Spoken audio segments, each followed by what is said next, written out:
हमारी हीरोइन मिकाइल से कहती है तुम पागल तो नहीं हो गए, आखिर तुम मुझे ये कैसे बता सकते हो। तो मिकाइल कहता है ये तो हर्टफुल है, मैं बिल्कुल नॉर्मल हूँ। तो तब हमारी हीरोइन सोचती है मिकाइल ने अभी जो मेरे कान में बोला था ना, वो कुछ और नहीं, एक मेज का असल नाम था। और तब वो हमें बताती है एक मेज का असल नाम तो एक तरह से उसका माना ही होता है, क्योंकि ये कोई ऐसी चीज है जिसे दूसरों को नहीं बता सकते और ये तो किसी की लाइफ की तरह प्रीशियस होता है। लेकिन अगर किसी की बुरी इंटेंशन हो ना, तो वो मेज का माना सील कर सकता है उसका नाम लेकर। लेकिन आखिर मिकाइल ने मुझे अपना मेज वाला नाम क्यों बताया है। तो हमारी उन कहती है अगर मैं इसे किसी बुरे तरीके के लिए यूज करूँ फिर। तो मिकाइल कहता है अच्छा होगा ना, क्योंकि अगर तुम यूज करोगी तो फिर ये अच्छा रहेगा, ये इतना भी बुरा नहीं लग रहा। तो हमारी उन सोचती है पियोनी का डिसाइबल बंद करना, ये तो बहुत ज्यादा अजीब हरकतें कर रहा है, आखिर इसको समझ क्यों नहीं आ रही, इसका नाम बहुत ज्यादा इंपॉर्टेंट है। लेकिन तब वो हमारी साशा का हाथ पकड़ते हुए कहता है कोई बात नहीं, ये बिल्कुल ठीक है, और अगर तुम्हें नहीं बताऊंगा तो किसको बताऊंगा, क्योंकि सिर्फ तुम्हारी वजह से तो मैंने मेज बनने का सोचा था, इसलिए तुम इस बारे में फिक्र ना करो, ये नाम प्रैक्टिकली मुझे तुम्हारी वजह से मिला है। और तब दूसरी तरफ पियोनी, उसने सारा कुछ बना लिया था। वो सोचती है एक हफ्ता हो गया है जब से मैं मैजिक टावर में आई हूँ, तब से लेकर अब तक पियोनी ने 100 लाइट ट्रैक्टर्स बना लिए हैं। तो तब वो कहती है तुमने तो बहुत ज्यादा मेहनत की पियोनी, है ना। वो कहता है बस यही, आप मेरी और तारीफ नहीं करेंगी। वो कहती है गुड जॉब। तो वो रोते हुए कहता है नहीं नहीं, और तारीफ करे ना मेरी, मैंने तो अपनी पूरी लाइफ में कभी इतनी मेहनत नहीं की थी जितनी इस एक हफ्ते में कर ली है। तो हमारी उन सोचती है मैंने इसको देखा था, ये तो पूरे दिन में 12 घंटे सोता था और सिर्फ 3 घंटे काम करता था, और अभी इसको लगता है इसने बड़ी मेहनत की है, लेकिन वैसे भी इसकी स्किल्स बड़ी अच्छी है ना। तो तब वो कहती है पियोनी, वो कहता है क्या सच में आप मेरी और तारीफ करने वाली हैं। तो हमारी कहती है नहीं, ये लो मेरी अगली रिक्वेस्ट। तो वो कहता है बच्चे तो सच में बहुत ज्यादा सख्त दिल होते हैं, मैं तो हार्ट ब्रोकन हूँ, इसलिए मैं आपकी रिक्वेस्ट को देख नहीं सकता, मुझे लगता है मेरा डिसाइबल अभी ये काम करेगा। और तभी वो उसको टेलीपोर्ट कर देता है। तो हमारी उन सोचती है देखो सही, इसने फिर से अपने किसी शागिर्द को ये काम दे दिया, लेकिन सॉरी मिकाइल, मुझे लगता है अब ये काम तुम्हें करना पड़ेगा। तो तब मिकाइल उसको बाहर छोड़ने के लिए आ रहा था। वो कहता है आई विश कि तुम ज्यादा देर तक रुकती। तो हमारी कहती है लेकिन जाने से पहले मेरे पास करने के लिए एक काम है। लेकिन तभी वहां पर सामने एक कैरेज थी। वो सोचती है क्या ये कैरेज, ये तो होली किंगडम से आई है ना। लेकिन तभी वहां दरवाजा खुलता है और वहां से रेमियर निकला था। वो कहता है बहुत दिनों बाद मिले लेडी साशा। तो हमारे उसको देखकर बड़ी खुश थी। वो कहती है रेमियर, आखिर तुम इतनी दूर मैजिक टावर के स्टेट में कैसे आ गए। वो कहता है मैं तो ड्यूकल हाउस किया था, लेकिन मुझे पता चला अब मैजिक टावर आई हुई हैं, तो फिर मैं यहाँ पर आ गया ताकि आपको वापस ले चलूं। और तब उसकी तरफ हाथ बढ़ाता है। लेकिन हमारी उन सोचती है मिकाइल पहले मुझे छोड़ने के लिए आने वाला था, लेकिन अगर मैं रेमियर का हाथ पकड़ लिया तो ये मिकाइल के थोड़ा डिसरिस्पेक्टिंग होगा, लेकिन अगर मैंने उसका हाथ ना पकड़ा तो ये उसके लिए भी ऑकवर्ड हो जाएगा। वो सोचती है मैं क्या करूं, क्या मैं दोनों का हाथ पकड़ लूं। लेकिन तभी उससे पहले कोई उसका हाथ पकड़ लेता है, वो था मिकाइल। वो कहता है मैं तुम्हें कांटेक्ट करूंगा तो तुम जवाब दोगी, है ना। वो कहती है बिल्कुल मैं जवाब दूंगी। तो तब उसके हैंड पे किस करते हुए कहता है ठीक है नस्तासिया, तो तुमसे अगली बार मिलूंगा, ठीक है, मैं अगली बार तुमसे मिलने के लिए खुद आऊंगा एंडर ब्लैंक डची में। वो सोचती है सच में इसका कॉन्फिडेंस देखकर तो मुझे लगता है अगला टावर मास्टर यही बनेगा। लेकिन तब मिकाइल मुंह पीछे करता है और रेमियर को देखता है, और तभी वो रेमियर को देखकर स्माइल करता है कि देखो उसका हाथ पहले मैंने पकड़ा था। लेकिन रेमियर, उसको तो बड़ा गुस्सा आ रहा था, और तभी दोनों एक दूसरे को घूरने लग जाते हैं। और हमारी सोचती है ऑनेस्टली मैं बता नहीं सकती कि ये दोनों आपस में अच्छे से बात करेंगे या फिर नहीं। तो रेमियर कहता है इसके अलावा एक और काम भी था जिसकी वजह से मुझे ये चीज टावर मास्टर को देनी है। तो हमारी कहती है क्या हिज होलीनेस पोप ने तुम्हें भेजा है। वो कहता है हाँ बिल्कुल। तो हमारी सोचती है क्या हो गया है, मुझे लगा था कि होली स्टेट और मैजिक टावर आपस में एक दूसरे को ऐसे ट्रीट करते हैं जैसे एग्जिस्ट ना करते हो। तो तब वहां पे एक लेटर था। वो कहता है मुझे खुद नहीं पता इसमें क्या लिखा हुआ है, लेकिन उन्होंने स्पेशली मुझे इतनी दूर भेजा, और वो भी एक एड के तौर पर, तो ये जरूर जरूरी होगा। तो तब वो कहता है क्या आप इसको डिलीवर कर सकते हैं मास्टर लेवेंटिस।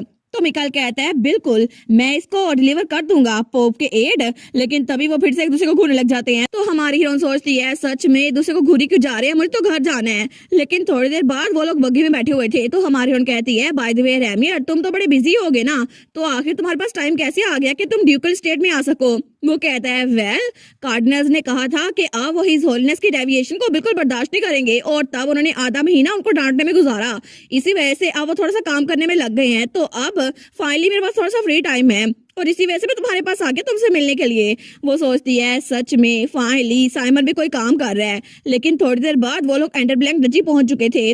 तो हमारी उन कहती है मैं तो खुद मैजिक टावर गई थी टेम्पल की वजह से। वो कहता है टेम्पल की वजह से, लेकिन क्यों? तो हमारी साशा कहती है असल में मेरे पास एक इम्पोर्टेंट प्लान है। वो कहता है वाओ, एक इम्पोर्टेंट प्लान, लेकिन ये किस चीज का? वो कहती है पीछे देखो, यहाँ पे मैंने होली रेलिक्स को मल्टीप्लाई करवाया है। वो कहता है होली रेलिक्स इतने ज्यादा, लेकिन ये आखिर है क्या? तुम मेरे साथ करने क्या वाली हो? वो कहती है वेल ऑब्वियसली मैं इसको यूज करूंगी और पूरे एम्पायर से टेम्पल का बुरा इमेज वो मिटा दूंगी, क्योंकि यहाँ पर जितने लोग झूठ बोलते हैं ना, मैं सबका झूठ पकड़ लूंगी। वो सोचती है असल में तो इस एम्पायर में मैं एक सेंटेंस के तौर पर मशहूर हूँ ना, लेकिन अगर मुझे टेम्पल के साथ एसोसिएट रहना है ना, तो फिर मैं किंगडम के टेम्पल्स को ग्रीन और प्योर करके रहूंगी, ताकि हर कोई मेरे बारे में बुरा ना समझे। और तब अगले ही दिन वो लोग डची के टेम्पल में पहुंच चुके थे। तो तब प्रीस्ट कहता है अच्छा, तो ये होली रेलिक असल में लाइस को डिटेक्ट करता है? वो कहती है बिल्कुल, और मैं चाहती हूँ कि सबसे पहले आप सब लोग इसको ट्राई करें, और चूंकि इससे सबको पता चल जाएगा कि टेम्पल के लोग झूठ नहीं बोलते। तो प्रीस्ट कहता है सेंटस, हम तो सच में पहले सच्चे हैं ना, तो आखिर आपको हम पे यकीन क्यों नहीं है? क्या सच में ये डिवाइस जरूरी है? तो हमारे कहती है लेकिन बहुत सारे लोगों को टेम्पल की इनोसेंस पे शक है, क्योंकि पिछली बार जो कुछ हुआ था ना, मुझे उस डार्क फॉरेस्ट में भेज दिया गया था, उसकी वजह से लोगों को आप पे शक है। इसलिए मैं चाहती हूँ कि आप इसको ट्राई करें, क्योंकि मुझे लगता है कि ड्रास्टिक मेजर्स होनी चाहिए ताकि टेम्पल की रेपुटेशन उसको रिस्टोर किया जा सके। और इसीलिए हमें सबसे पहले लोगों को ये यकीन दिलाना होगा कि हम झूठ नहीं बोलते। तो तब उसका हाथ पकड़ने लगती है और उसमें लाइट डिटेक्टर बांध देती है। वो कहती है आप तो वैसे भी सच बोल रहे हैं ना, है ना प्रीस्ट?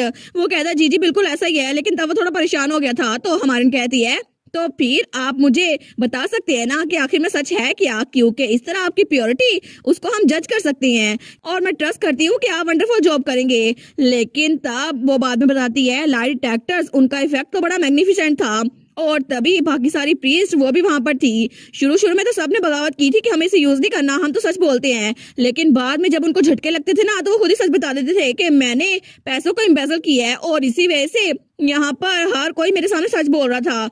और तब हर कोई रोते हुए कहता है माई लेडी मैं गलत था, मुझे माफ कर दे। तो हमारी उन कहती है नहीं नहीं, अभी एक और चक्कर बाकी है। तो हमारी उन सोचती है मैंने तो यहाँ पे नाइट्स को भी अरेंज करवा दिया है, लेकिन इसकी वजह से अब ये लोग सच बोलना शुरू कर देंगे। और तब हमें 1 महीने बाद का सीन दिखा रहता है, जब वहां पर सारे के सारे प्रीस्ट अब वो सच में सच बोलने लगे थे। वो कहते हैं हमने अपने सारे के सारे पैसे जो एम्बेजल किए थे ना, वो वापस लौटा दिए हैं, और इस बार ये सच था। लेकिन हमारे सोचती है पहले तो ये लोग झूठ बोल के रहते थे और अपने आप को प्रीस्ट करते थे, आखिर ऐसा कैसे कर सकते हैं?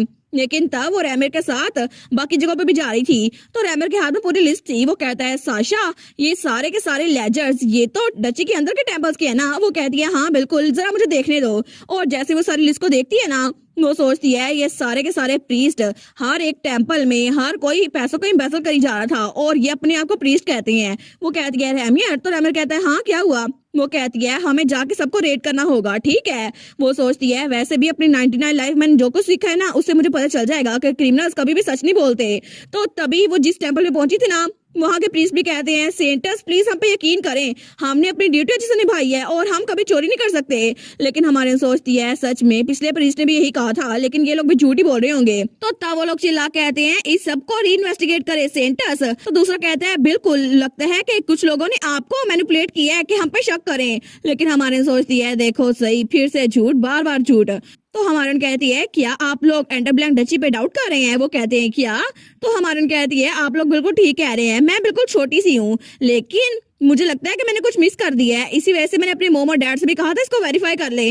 वो कहते हैं नहीं नहीं हमारा ये मतलब नहीं था। तो रैमर कहता है ब्रदर्स असल में हिज होलीनेस पोप ने भी इसको खुद टेस्ट किया है, और वैसे भी आप लोग को लगता है कि जिस चीज को पोप ने टेस्ट किया है आप उसको टेस्ट नहीं करेंगे? क्या आप इस डिसीजन के खिलाफ हैं? वो लोग कहते हैं कि पोप ने खुद इसको कंफर्म किया है। तो तब हमारी हीरोइन कहती है रैमियर, वो कहता है जी।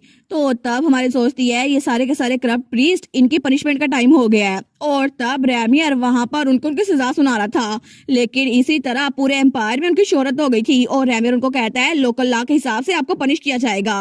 और तब 2 गार्ड्स उन प्रीस्ट को लेकर जा रहे थे, वो कहते हैं हम पे रहम करे सेंटस। लेकिन इसी तरह 2 महीनों के अंदर अंदर पूरे एम्पायर में इस बात की चर्चा हो गई थी कि टेम्पल में चेंज आ गया है, और रैमियर सारे वक्त में उसके साथ ही था। वो कहता है ये बिल्कुल वैसा ही हुआ जैसे तुमने बोला था साशा। वो कहती है सच में? तो वो कहता है बिल्कुल, और अब तो कॉमनर भी इसको यूज करने लग गए हैं, अब तो बहुत सारे नोबल्स भी इसकी बात कर रहे हैं और कॉमनर्स भी। तो कोई कहता है लोग उसको होली रैली कहते हैं, बहुत अमेजिंग था, मेरी फिंगर टिप्स असल में टिंगल हुई थी। लेकिन वो सोचती है अब जब से सबको पता चला ना पॉप ने इसको यूज किया है, तो अब इसकी क्रेडिबिलिटी स्काई रॉकेट कर रही है, और वहां पे बहुत सारे लेटर्स आए हुए थे। वो कहती है देखो हमें इतने सारे लेटर्स मिल गए। तो रैमिर कहता है इतने सारे, मुझे लगता है सब कुछ तुम्हारे प्लान के हिसाब से होगा साशा। तो हमारन कहती है एक टूल जिसकी वजह से बहुत सारी जगहों पर सर्च पता कर सकते हैं, आफ्टर ऑल ये तो बहुत ज्यादा आउटसाइड नहीं करेगा। और वहां पे बहुत सारे लेटर्स आए हुए थे जो कि बाकी सारे नोबल्स ने भेजे थे ताकि अपनी टेरिटरी में इस लाइट डिटेक्टर को रख सके। वो सोचती है मुझे लगता है कि अब मुझे और काम करवाना पड़ेगा उस पियोनी से। तो पियोनी तो रोने वाला हो जाएगा, वो कहेगा मुझसे इतना काम नहीं होता। लेकिन तब वो कहती है अरे रैमियर, वो कहता है हाँ, वो कहती है थैंक यू सो मच मेरी हेल्प करने के लिए, और उसको गले लगा लेती है। तो रैमियर तो ब्लश कर रहा था, वो बेचारा वो सोचता है क्या साशा ने मुझे गले लगाया, लेकिन तभी वो पीछे होते हुए कहता है साशा मैं कोई बच्चा नहीं हूँ। तो हमारे कहती है अच्छा सॉरी। वो सोचती है रैमियर तो मेरे छोटे भाइयों की तरह है, इसलिए मैंने तो बस उसको इसलिए गले लगाया था जिस तरह मेरी बड़ी बहन और मेरा बड़ा भाई मुझे गले लगाता है। लेकिन रैमियर वो उसको देखकर ये नहीं सोच रहा था। तो तभी वो मुंह पीछे कर लेता है, वो सोचता है आखिर इसको मैं एक छोटा भाई क्यों ही लगता हूँ। और तब हमारी हीरोइन वो बताती है इससे पहले कि मैं कुछ समझ पाती सर्दी पहले आ चुकी थी और इतने सारे महीने गुजर चुके थे, लेकिन लाइट डिटेक्टर वो तो बहुत ज्यादा ट्रायल्स की वजह से जीत चुका था और सब लोग उसको यूज करना शुरू हो गए थे। और तभी वहां पर वो रिपोर्ट पड़ रही थी, वो सोचती है सब कुछ मेरे प्लान के हिसाब से जा रहा है। लेकिन तभी उसके मोबाइल पे नोटिफिकेशन आती है एक और लॉन्गिंग अपीयर हो चुकी है। वो सोचती है क्या एक और लॉन्गिंग, लेकिन अब ये किसके बारे में होने वाली है।